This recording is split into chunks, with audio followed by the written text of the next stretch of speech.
الحمد لله وسعت رحمته وتعالت قدرته ما يكون من نجوى ثلاثة إلا هو رابعهم ولا خمسة إلا هو سادسهم ولا أدنى من ذلك ولا أكثر إلا هو معهم أشهد أن لا إله إلا الله وحده لا شريك له وأشهد أن محمدا عبده ورسوله صلوات الله وسلامه عليك يا رسول الله وإنك لعلى خلق عظيم فقد بلغت الرسالة وأديت الأمانة ونصحت الأمة وجاهدت في سبيل الله حق الجهاد حتى أتاك اليقين وعلى آلك وأصحابك ومن اتبعك ومن اهتدى بهداك وسار على نهجك إلى يوم الدين أما بعد فمن آيات الله البينات قوله تبارك وتعالى يا أيها الذين آمنوا اتقوا الله حق تقاته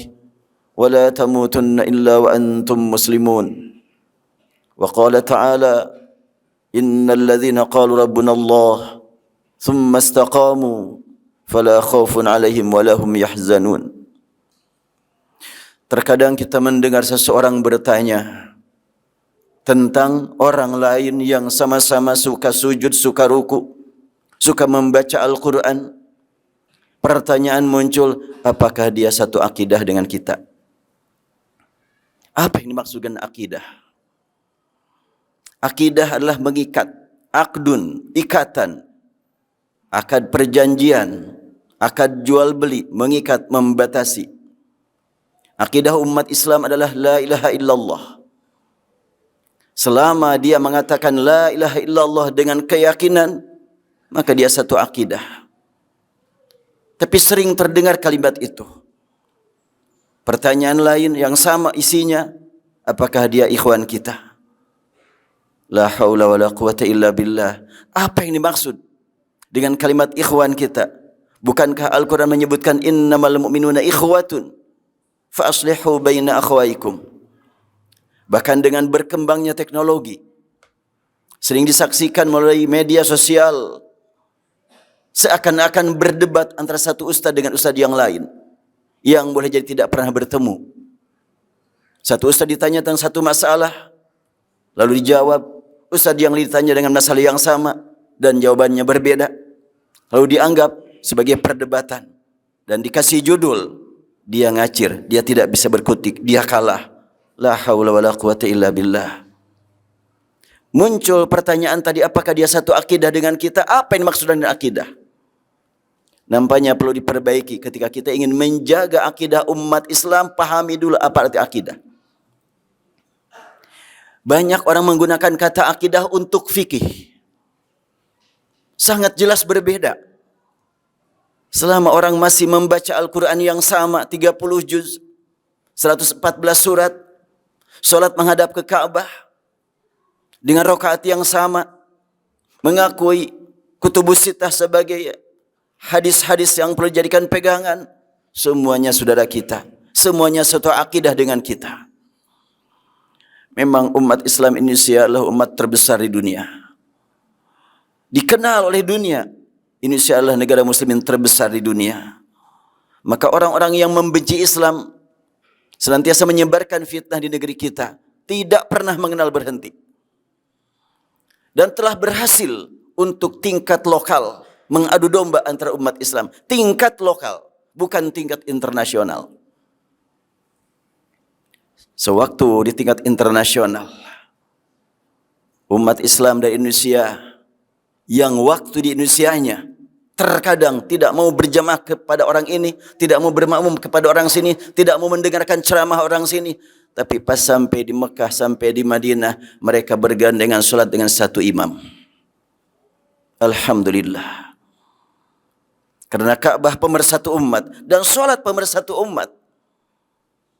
Tapi mengapa justru sering terjadi pertentangan, perselisihan dalam urusan solat? Mari kita luruskan. Niat kita mencari ridha Allah. Akidah kita la ilaha illallah. Bukan organisasi. Bukan organisasi massa, organisasi politik, atau organisasi-organisasi yang lainnya. Itu bukan berhubungan dengan akidah, sama sekali tidak. selama masih membaca Al-Quran, masih salat Jumat, masih bisa masuk ke masjid, saudara kita semuanya. Ini yang sangat penting untuk kita pelihara, menjaga akidah umat Islam, betul-betul akidah yang kita jaga. Bukan fikih. Fikih berbeda sejak zaman dahulu. Tidak bisa dipaksakan untuk sama. Bahkan Al-Quran diturunkan dengan bacaan yang beragam. Rasulullah SAW setelahnya mendapatkan Al-Quran melalui Jibril dari Allah Subhanahu wa taala, dan Jibril berkata, "Inna Allah ya'muruk an taqra'a ummatuka al-Qur'an ala harfin." Allah menyuruh engkau agar menyampaikan Al-Quran seperti ini, sampaikan kepada umatmu. Rasulullah SAW mengembalikan kepada Jibril, "Faraja'atuhu falam azal astazidu wa yaziduni hatta intaha ila sab'ati ahruf." Aku kembalikan kepada Jibril dengan mengatakan, "As'alullah mu'afatu wa maghfiratah, inna ummati la tutiq." Wahai Jibril, aku mohon tambahan bacaan. Kalau dipaksa semua umat terus dengan cara seperti ini semuanya, aku tidak tahu apakah mereka mampu ataukah tidak. Maka meminta tambahan berulang kali, bolak-balik Jibril kepada Allah, sampai turun kalimat nuzilal Qur'an ala sab'ati ahruf. Al-Quran turunkan dengan 7 huruf. Dan bacaan Al-Quran sampai saat ini beragam. Walaupun di negeri kita relatif sama, tapi tingkat internasional beragam. Dan keragaman tersebut membuktikan mukjizat Al-Quran yang sejak 14 abad yang lalu dibaca tanpa ada rekaman Rasul, tanpa ada rekaman sahabat, tapi terpelihara aturan membaca karena Allah yang menjaga. Al-Quran bacaan yang begitu beragam tidak menjadi masalah. Kok pemahaman sedikit, bagaimana praktik sholat berbeda antara satu masjid dengan masjid yang lain, terkadang menjadi masalah. Mari kita jaga akidah kita. Akidah kita adalah Al-Quran kitabuna. Akidah kita adalah Allahu Rabbuna. Akidah kita adalah la ilaha illallah. Bukan perbedaan organisasi. Alhamdulillah, sekian banyak upaya-upaya pihak luar ingin memecah belah umat Islam, tidak pernah berhasil. Umat Islam terus bertambah, umat Islam terus berkembang. Terkadang muncul vonis dari seseorang, ini orang beribadah 60 tahun semuanya tidak diterima oleh Allah. Dari mana tahu? Urusan terima dan tidak menerimanya itu Allah saja yang Maha tahu. Tiada seorang pun yang dapat mengetahuinya. Ya, tapi dia tidak sesuai dengan sunnah. Menurut Anda tidak sesuai. Dan boleh jadi ketundukan orang tersebut, kekhusyuan orang tersebut mengalahkan orang yang lebih berilmu daripada dia. Ibadah itu hakikatnya tunduk kepada Allah, merendahkan di hadapan Allah. Yang boleh jadi ada orang yang ilmunya sangat dangkal, sangat tipis, baru masuk Islam, tapi dia menikmati ruku, menikmati sujud dengan penuh kekhusyuan. Kekhusyuannya mengalahkan orang yang sudah hafal Quran, sudah hafal ribuan hadis. Tidak mustahil ada orang yang sudah hafal Quran begitu lancar, hafal hadis begitu banyak, merasa bangga dengan ilmunya, sehingga tidak lagi merasakan nikmat khusyuk kepada Allah. Allah Subhanahu wa taala menilai amal perbuatan manusia tidak berlandaskan ilmunya, tapi bagaimana dia memanfaatkan ilmu. Bagaimana dia menundukkan di hadapan Allah. Inna nahnu nuhyil mauta wa naktubu ma qaddamu wa atharahum wa kulla syai'in ahsaynahu fi imamin mubin. Allah tegaskan dalam surat Yasin, kamilah sesungguhnya kami yang menghidupkan semua yang mati dan mencatat semua yang mereka lakukan. Kelakuan yang berkaitan dengan pemikiran, dengan perasaan, dengan keyakinan, dengan gerakan mata, gerakan telinga, gerakan lisan, semuanya ada catatannya di hadapan Allah. Manusia tidak mampu menilai kecuali yang lahir saja, yang dinilai oleh Allah sampai getaran hati, bisikan kalbu, baru lintasan fikiran, sudah ada catatannya di hadapan Allah. Wa naktubu ma qaddamu wa atharahum, dan juga pengaruh dari apa yang mereka fikirkan, yang mereka rasakan, yang mereka niatkan, semuanya ada catatannya di hadapan Allah. Wa kulla syai'in ahsaynahu fi imamin mubin. Semuanya akan terlihat nanti pada hari kiamat. Bahkan Rasulullah SAW mengingatkan semua pihak, semua lapisan masyarakat umat Islam, bahwa hakikat amal Allah catat tidak hanya berlandaskan apa yang terdengar dan yang terlihat, tetapi banyak sekali orang yang dipandang baik, dinyatakan pasti ahli surga, dan ternyata paling duluan masuk neraka. Rasulullah bersabda, "Inna awwalan nasi yuqda yaumal qiyamah rajulun ustushhida fa utiya bihi fa arrafahu ni'amah fa arafaha fa qala fa ma 'amilt qala qataltu fika hatta istushhidtu qala kadhabta innama qatatal yuqala jari wa qad qil fa sahiba ala wajhi fa ulika fin nar." Hadis yang panjang menjelaskan tentang ada 3 kelompok manusia yang sewaktu di dunia dinilai sebagai orang yang baik, orang yang hebat, orang yang dijamin masuk surga. Demikian ungkapan manusia. Dan Allah Maha tahu hubungan kalbu dia dengan pikiran dia, dengan jasad dia, dengan ungkapan dia, antara pemikiran dengan keyakinan dengan perasaan. Maka pas dia meninggal, masuk ke ruang sidang, diperlihatkan kepadanya berbagai kenikmatan yang dia terima selama di dunia. Ada yang diberi nikmat kekuatan fisik, kehebatan menggunakan senjata untuk membunuh lawan. Dan ditanya, bukankah ini kenikmatan yang engkau terima selama di dunia? Dia menjawab, ya. Digunakan dalam hal apa saja? Aku gunakan untuk berperang melawan orang-orang kafir di jalan engkau, ya Allah. Allah tegaskan, kadzabta, bohong kamu. Dengarkan nih rekaman hati kamu, rekaman niat kamu. Tak mungkin ada seorang pun saat ini mampu membuat alat rekam yang dapat merekam isi hati. Rekaman hanya mampu menangkap suara dan gerakan. Urusan hati tidak. Nanti di akhirat akan terdengar rekaman niat kita.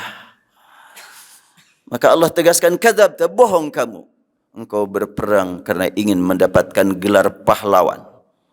Dan orang sudah berkata, engkau adalah pahlawan. Cari surga dari mereka. Kemudian kedua, rajulun ta'allamal ilma wa 'allamahu wa qara'al Qur'an. Orang yang rajin mencari ilmu, mengajarkan ilmu, membaca Al-Quran. Dan ketika meninggal, dihadirkan berbagai kenikmatan yang telah diterimanya. Suaranya bagus, berbicaranya begitu lancar, sesuai dengan kalimatnya mengagumkan. Orang betul-betul terpesona apabila dia mendengar ceramah dia atau mendengarkan bacaan Quran dia. Orang mendengar, kagum, dan mengatakan, dia pasti ahli surga. Setelahnya meninggal, diperlihatkan kepadanya sekian banyak yang telah Allah berikan kepadanya. Ditanya, di dalam hal apa saja engkau pakai ini, kau gunakan ini. Dia berkata, watak aku, akalku, kugunakan untuk mencari ilmu, menyebarkan ilmu. Suaraku gunakan untuk membaca Al-Quran karena engkau, ya Allah. Allah tegaskan, kadzabta, bohong kamu. Engkau mengajarkan ilmu biar dibilang-bilang sebagai alim besar.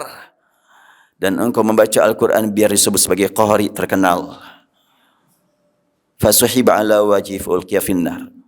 Maka ditariklah wajahnya, dilemparkan ke dalam api neraka. Kemudian ketiga adalah rajulun atahul asnafan minal mal. Orang yang mendapatkan sekian banyak harta, berbagai jenis harta yang dimiliki orang lain dia pun punya. Dan dia bagi-bagikan ke masyarakat, ke lembaga-lembaga sosial, lembaga keagamaan termasuk. Dan setelahnya mati, dihadirkan di ruang sidang. Sebagaimana tadi ditanya. Dan dia katakan, ini kugunakan untuk berinfak di jalan engkau. Tiada kesempatan berinfak di jalan engkau selalu, kecuali aku manfaatkan harta ini. Allah tegaskan, kadzabta, bohong kamu. Engkau menyalurkan harta bukan karena ingin mendapatkan ridhoku, tapi karena ingin mendapatkan gelar sebagai dermawan. Dan orang sudah berkata demikian, wa qad qil fasuhiba ala wajhi fulqiya finnar. 3 kelompok yang sangat mengagumkan. Ternyata rekaman kalbu berbicara nanti di akhirat. Karena apa dia berbuat yang baik? Apakah untuk meraih ridha Allah? Ataukah untuk mendapatkan panggilan dari manusia sebagai orang hebat? dipakai oleh organisasi, disanjung oleh bawahannya, dan di hadapan Allah dia tidak akan mendapatkan nilai sedikit pun. Ghafarallahu li wa lakum wa nafa'ani wa iyyakum bima fihi min ayati wa dzikril hakim wa taqabbala wa minkum tilawatahu innahu huwas samiul alim.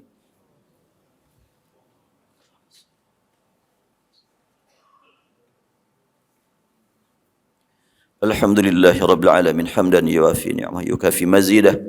Asyhadu an la ilaha illallah wahdahu la syarika lah wa asyhadu anna Muhammadan abduhu wa rasuluh. Qala Allah Ta'ala alam tara kaifa fa'ala rabbuka bi ashabil fil. Allah bertanya kepada Rasul, karena Rasul sudah tiada, yang ditanyalah kita. Tidakkah kau perhatikan bagaimana Allah memperlakukan pasukan gajah yang berjuang ingin menghancurkan Ka'bah? Untuk apa pertanyaan ini saat ini?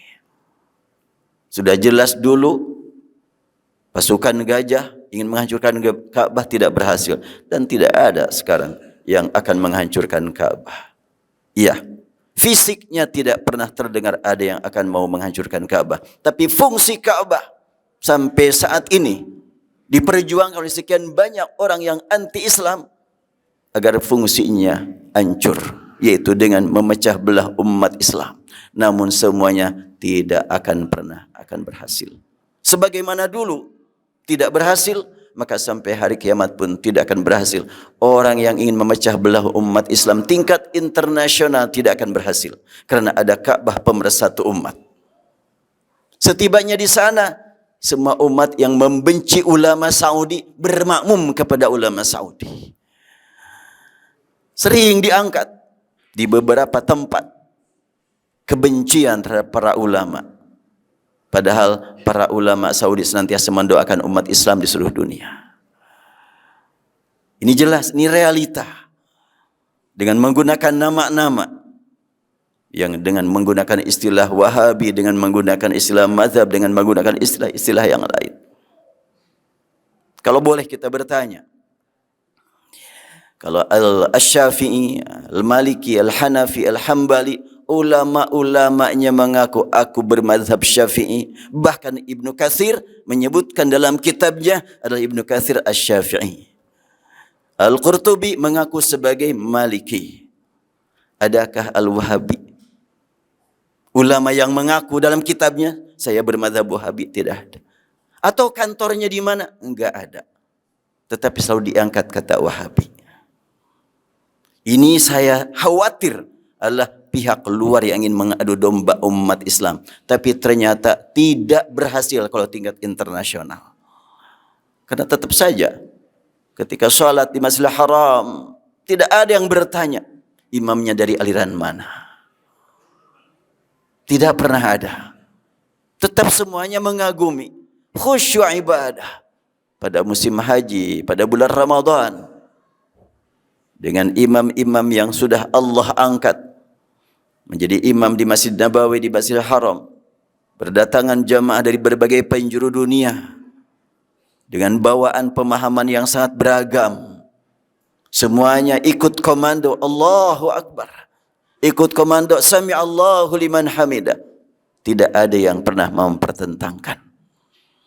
Alhamdulillah, alhamdulillah, alhamdulillah, kita bersyukur kepada Allah Subhanahu wa taala. Dipilih oleh Allah menjadi orang yang tergolong dalam umat terbesar di dunia, dan setiap hari jumlahnya bertambah terus. Bahkan di tingkat internasional terdengar melalui media. Sekali masuk ke dalam Islam, ratusan orang, ribuan orang. Di salah satu tempat peribadatan orang lain masuk ke dalam al-Islam dengan jumlah yang tidak terduga sebelumnya. Inilah yang patut kita jadikan sebagai motivasi kuat untuk lebih meningkatkan persaudaraan kita, ukhuwah Islamiyah kita, ukhuwah Islamiyah, ukhuwah imaniyah, bukan ukhuwah madhabiyah, bukan ukhuwah organisasi, tapi ukhuwah Islamiyah tingkat internasional. Allah Subhanahu wa taala menegaskan, "Wa ma arsalnaka illa rahmatan lil alamin." Tidak kami utus engkau wahai Muhammad kecuali untuk menyebarkan rahmat ke seluruh alam, bukan cuma umat Islam, bukan cuma manusia, tapi ke seluruh alam sampai di langit sana. Rahmat tersebar. dengan kehadiran Rasulullah sallallahu alaihi wasallam. Alhamdulillah, alhamdulillah kita termasuk umat Nabi Muhammad. Semoga Allah pertemukan kita semuanya dengan Rasulullah di akhirat nanti. Allahumma salli wa sallim ala habibina wa syafi'ina maulana Muhammad wa sallim radhiyallahu tabaraka wa ta'ala an kulli sahabati Rasulillah ajma'in. Ya Rabbana lakal hamdu kama yanbaghi li jalali wajhika wa 'azimi sultanik. Hanya padamu ya Allah kami panjatkan puji dan syukur. Kau pilih kami menjadi hamba yang beriman bertauhid padamu, beriman kepada kitab suci-Mu, beriman kepada rasul-rasul-Mu. Rabbana ya Tuhan kami mohon Engkau perkenankan kami untuk dapat bertemu dengan Al-Quran pada hari kiamat, saat Al-Quran mengunjungi sahabat-sahabatnya untuk memberikan syafaat. Ya Allah, berikan kepada kami nikmat bertemu dengan Rasul-Mu yang akan memberikan syafaat. Ya Allah, berilah kami nikmat bertemu dengan Engkau. Ya Allah, Allahumma inna nas'aluka lazzatan nadhri ila wajhik. Allahumma inna nas'aluka lazzatan nadhri ila wajhik. Allahumma mati'na bin nadhri ila wajhikal karim birahmatika ya arhamar rahimin. Allahumma ighfir lil muslimina wal muslimat. Allahumma ighfir lil mu'minina wal mu'minatil ahya'i minhum wal amwat. Innaka sami'ud du'a. Rabbana atina fid dunya حسنة وفي الآخرة حسنة وقنا عذاب النار والحمد لله رب العالمين. إن الله يأمر بالعدل والإحسان وإيتاء ذي القربى وينهى عن الفحشاء والمنكر والبغي يعظكم لعلكم تذكرون ولذكر الله أكبر. أستغفر الله لي ولكم.